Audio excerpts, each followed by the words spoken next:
A man considered in the running to become Indonesia's next president is former Governor of Jakarta, Anies Baswedan, and it's a delight to welcome him into the studio. Thank you very much for coming in. Thank you for inviting, Beverley. Lovely to meet you. Now, tell me, you've met with the Foreign Minister, Penny Wong, and also the RBA Governor, Philip Lowe. I think every Australian wants to meet with him at the moment with these rising interest rates. It is a sign that our government is taking you very seriously and your potential presidential bid. What was important about you? What did you feel was important about coming here and meeting with someone like Penny Wong, someone like Philip Lowe? Yes, indeed. I'm delighted with the invite from the Australian government to visit. And we both were neighbors, and we'll always be neighbors. And we had worked closely on many issues.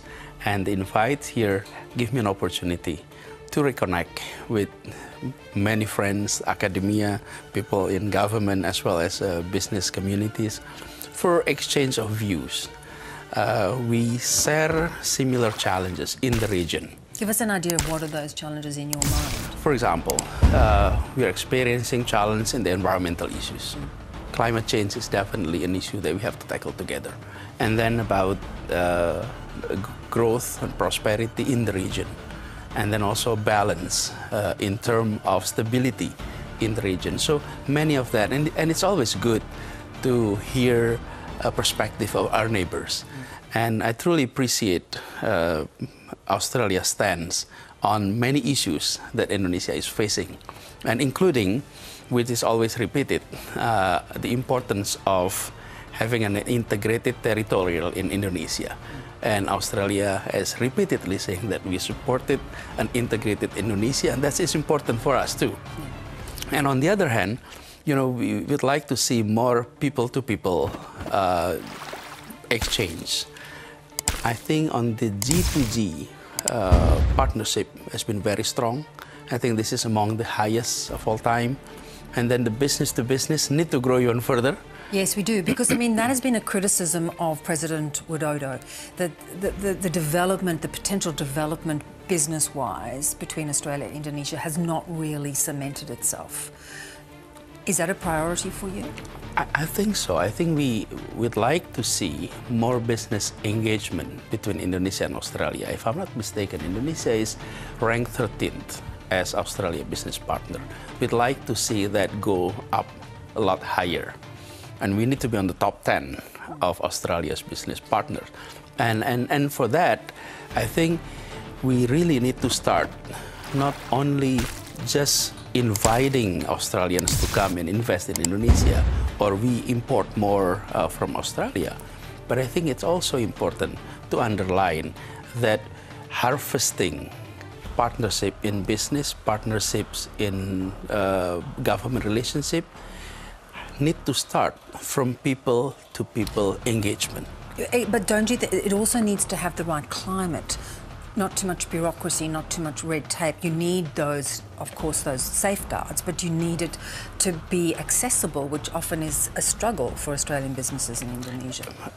On the other hand, we have engagement quite extensive with business partners from different countries.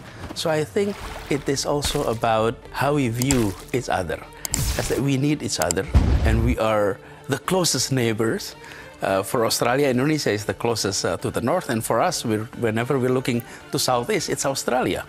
And I think the feeling of closeness need to be strengthened. And I think that is the area which, you know, based on our conversation in Sydney, in Canberra, and today, I believe that is the message that we need to echo even louder. Let's talk a little bit about the divisiveness of politics in recent years. We see it still going on in America, awful divisiveness. We had a period here in Australia which seems to be easing a little bit. You have been very heavily criticised for a very divisive campaign when you ran for governorship, and won, because you teamed up.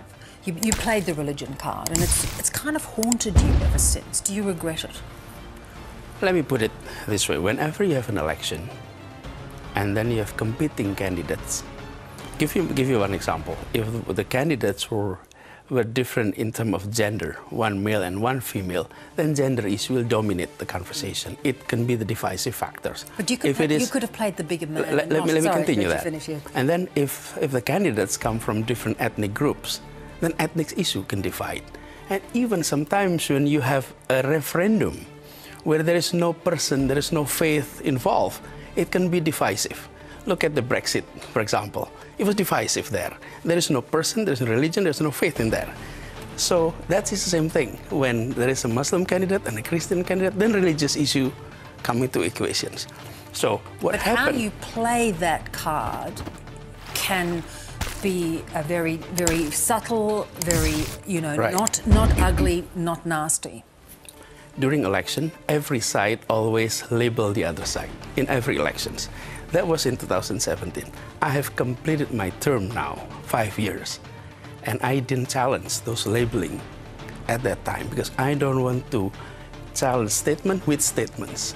So what I did is I worked 5 years in Jakarta and truly provide equal opportunity, equal treatments to all religious groups and any religious group. And in fact, we created the feeling of stability, the feeling of peace in Jakarta. And now it's all completed. So I'm inviting everyone to judge me not based on assumption, but based on record. So in this, you know, you've got the backing of 3 considerable parties. One, again, is a conservative Islamist group, an Islamist party. Do you undertake not to go down that path again? Will you try and keep religion out of your presidential bid? And it has been proven that I may have support from various different groups. Yeah. But when it comes to making decisions, I have priorities based on 4 things.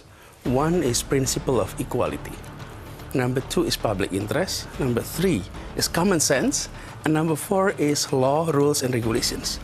So it's not about who supported you, but how you make decisions when you're in office. And I have gone through 5 years of service, and I think we did it according to those principles. That does not automatically reflect who supported you, but the principle is reflected in the policy. So there was nothing owed to that support, is what you're saying? And that's exactly the point.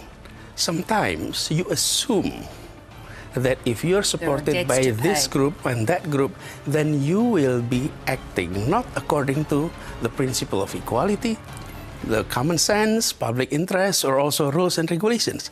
And I have gone through 5 years proving that we can do that. So therefore, looking to the future... Yes. What are those 4 things? How are you going to bring those 4 things into play? What are the issues you see in this coming election?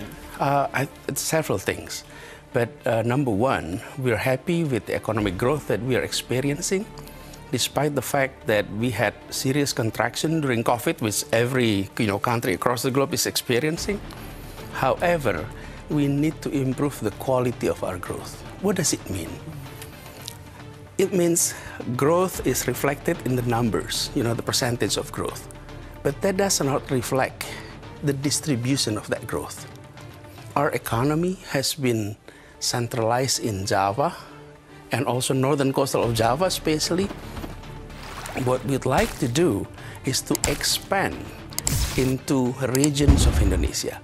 So center for economic growth is not only in certain places, but in major area of Indonesia.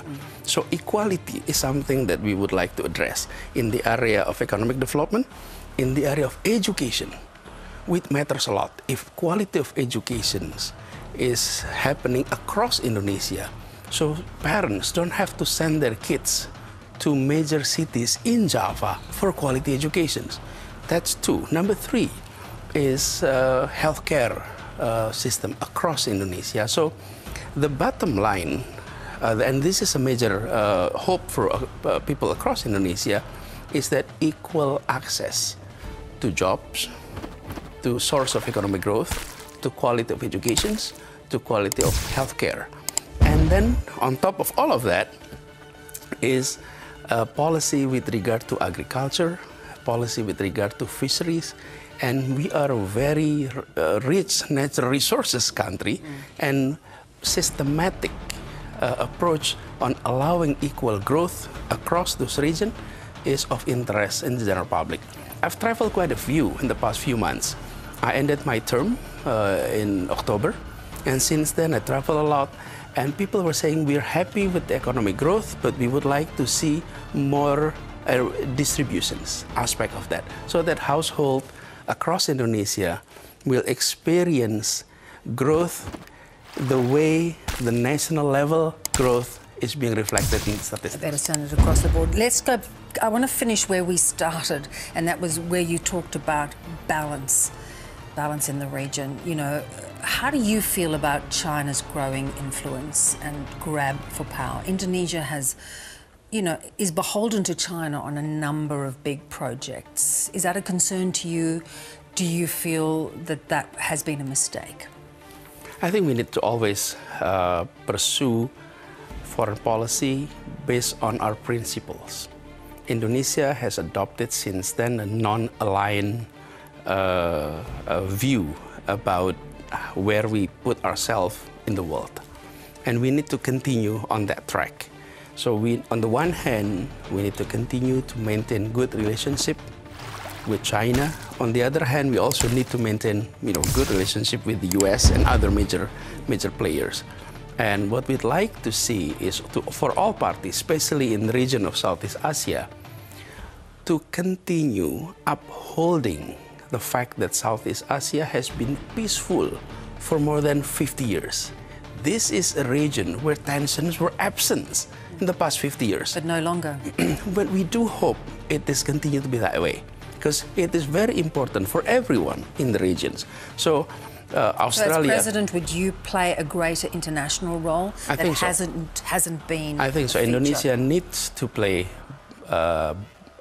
more active roles in the international arena, and that we need to be active based on our principles.